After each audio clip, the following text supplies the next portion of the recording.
Hello guys, അപ്പോൾ എല്ലാവരും എന്ത് പറയുന്നു? അപ്പോൾ എല്ലാവരും പ്രിപ്പറേഷനും കാര്യങ്ങളൊക്കെ എവിടം വരെ ആയി? ശരിക്കും പറഞ്ഞു കഴിഞ്ഞാൽ ഇങ്ങനൊരു വീഡിയോ ചെയ്യണമെന്ന് ഞാൻ വിചാരിച്ചതല്ല. കാരണം ഇപ്പോൾ എൻ്റെ വീഡിയോ എന്നല്ല, വേറെ ഏത് വീഡിയോ കാണാനായിട്ടാണെങ്കിലും നിങ്ങൾ യൂട്യൂബിൽ കയറുവാണെങ്കിൽ നിങ്ങൾ അത്രയധികം ഡിസ്ട്രാക്റ്റഡ് ആവാം. അതുകൊണ്ട് ഞാൻ ഈ ഒരു കോണ്ടെക്സ്റ്റിൽ വീഡിയോ ചെയ്യണമെന്ന് വിചാരിച്ചതേ അല്ല. പക്ഷേ എനിക്ക് അത്രത്തോളം മെസ്സേജാണ് വരുന്നത്. നല്ല രീതിയിൽ ടെൻഷനായിട്ടിരിക്കുന്ന കൊച്ചുങ്ങളുടെ സ്വാഭാവികമായിട്ട് ടെൻഷനാവും. അതായത് ഇപ്പം നമ്മുടെ നീറ്റ് എക്സാമിന് ഒരു 10 ദിവസം, ഇനിയിപ്പോൾ 6 ദിവസമാണുള്ളത്. ഒരു 10 ദിവസം മുന്നേയൊക്കെ നമുക്കിപ്പം എത്രത്തോളം പഠിച്ച ആളുകളാണെങ്കിലും നമുക്ക് ആ ഒരു എക്സാം അടുക്കാറായി എന്നുള്ളൊരു പ്രഷറും ഉണ്ട്, ടെൻഷനാവും. അപ്പം നമ്മൾ ആ ഒരു രീതിയിൽ അതിനെ ഹാൻഡിൽ ചെയ്തിട്ട് നിങ്ങൾ പഠിക്കുക. ഇപ്പോൾ ടെൻഷൻ കാരണം പഠിക്കാൻ പറ്റാത്തൊരു സിറ്റുവേഷൻ ക്രിയേറ്റ് ചെയ്യാതിരിക്കുക. ടെൻഷനുണ്ട്, ഇപ്പം എല്ലാവർക്കും ടെൻഷൻ ഉണ്ടാടാ, നിങ്ങൾക്ക് മാത്രമല്ല. ഈ വീഡിയോ കാണുന്നതും ഇപ്പോൾ ബ്രില്യൻ്റ് പഠിച്ചുകൊണ്ടിരിക്കുന്നതും സൈലത്തിൽ പഠിച്ചുകൊണ്ടിരിക്കുന്നതും എഡുപോർട്ടിലും ഡോപ്പയിലും എല്ലായിടത്തും പഠിച്ചുകൊണ്ടിരിക്കുന്ന എല്ലാ കൊച്ചുങ്ങൾക്കും ടെൻഷനുണ്ട്. ഇപ്പോൾ ഞങ്ങൾക്കാണെങ്കിൽ പോലും യൂണിവേഴ്സിറ്റി എക്സാംസിന് ഒരു 10 ദിവസം മുന്നേ എന്ന് പറയുന്നത് നല്ല ടെൻഷനുള്ള സമയം തന്നെയാണ്. അപ്പോൾ നമ്മൾ അതിനെ ഒന്ന് ഹാൻഡിൽ ചെയ്ത് ഒരു സൈഡിലൂടെ അതിനെ ഒന്ന് മുറുക്കി പിടിച്ച് നമ്മൾ നന്നായിട്ട് പഠിക്കുക. കാരണം ഇനിയിപ്പോൾ 6 ദിവസത്തെ കാര്യം കൂടെ ഉള്ളൂ.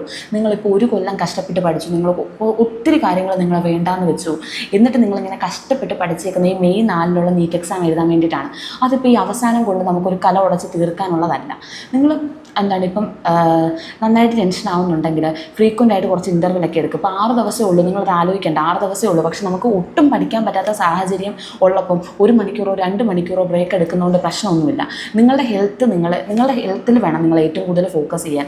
നമ്മൾ ഇത്രയും കൂടെ ടെൻഷനൊക്കെ എടുത്ത് ഒത്തിരി കരഞ്ഞൊക്കെ ഇരിക്കുകയാണെങ്കിൽ നിങ്ങൾ വിചാരിക്കുന്ന രീതിയിൽ പോയിട്ട് നിങ്ങൾക്കൊരു സാധാ ഒരു രീതിയിൽ, അതായത് ആദ്യമായിട്ട് നീറ്റ് എഴുതുന്ന ഒരു കൊച്ചിൻ്റെ രീതിയിൽ പോലും നിങ്ങൾക്ക് എക്സാം അറ്റൻഡ് ചെയ്യാൻ പറ്റത്തില്ല. അപ്പോൾ അതുകൊണ്ടാണ് ഞാൻ പറയുന്നത്, നിങ്ങൾക്ക് 1-2 മണിക്കൂർ ഇൻ്റർവെൽ എടുത്തെന്നും പറഞ്ഞിട്ട് ഒന്നും തകർന്നു പോകാനില്ല.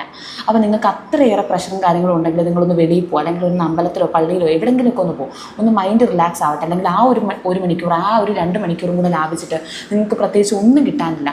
മാത്രമല്ല, ഇപ്പം ചില സ്ഥലങ്ങളിൽ മഴയും കാര്യങ്ങളൊക്കെ ഉണ്ട്. ഇപ്പം നേരത്തെ ഉറങ്ങിപ്പോകുന്ന നിങ്ങൾ ബാക്കിയുള്ള സമയം, അതായത് ഒരു ഡേ ടൈം ഫുള്ള് നന്നായിട്ട് ഇരുന്ന് പഠിക്കാൻ നോക്ക്. ഉറക്കം വരുന്നുണ്ടെങ്കിൽ നിങ്ങൾ ഉറങ്ങുക. കാരണം ഇപ്പം നീറ്റ് എക്സാം ഇത്ര അടുത്തിരിക്കുന്ന സമയത്ത് നമ്മളിപ്പം ഉറക്കം ഇല്ലാതാക്കി പഠിച്ചു കഴിഞ്ഞാൽ അതൊക്കെ നമ്മുടെ എക്സാമിനെ ഭയങ്കര ബാഡായിട്ടുള്ളൊരു രീതിയിൽ അതിൻ്റെ ഒരു ഇമ്പാക്റ്റ് വരും. അപ്പോൾ നിങ്ങൾ അത്യാവശ്യം റെസ്റ്റൊക്കെ എടുത്തിട്ട് പഠിക്കും. നിങ്ങൾ ടെൻഷൻ അടിക്കേണ്ട. നിങ്ങളെ കൊണ്ട് പറ്റുന്ന രീതിയിൽ എഴുതിയാൽ മതി. എടാ, എന്നെക്കൊണ്ട് എനിക്ക് അത്രയും മാർക്ക് വേണം, എനിക്ക് ഇത്രയും മാർക്ക് വേണം, എനിക്ക് ആ ഒരു കോഴ്സ് വേണം, അതൊക്കെ വിട്ടിട്ട് നിങ്ങൾ സാധാ ഒരു എക്സാം എഴുതുന്ന ലാഘവത്തിൽ നിങ്ങളെ കൊണ്ട് പറ്റുന്ന രീതിയിൽ എഴുതിയാൽ മതി. പറ്റുന്ന പോലെ പഠിച്ചാൽ മതിയടാ. വെറുതെ ഒരു ടെൻഷൻ ഇതാക്കി വെക്കേണ്ട. നാട്ടുകാരെന്ത് പറയും, വീട്ടുകാരോട് ഞാൻ പറയും, അതൊന്നും നിങ്ങൾ ഇപ്പോൾ ചിന്തിക്കേണ്ട. ഇപ്പോൾ നിങ്ങളെ കൊണ്ട് പറ്റുന്ന രീതിയിൽ നിങ്ങൾ പോയത്, നിങ്ങൾ പഠിച്ച കാര്യങ്ങൾ നിങ്ങൾ റിവിഷൻ ചെയ്തിട്ട് പോയത്. ടെൻഷനൊന്നും അടിക്കേണ്ട.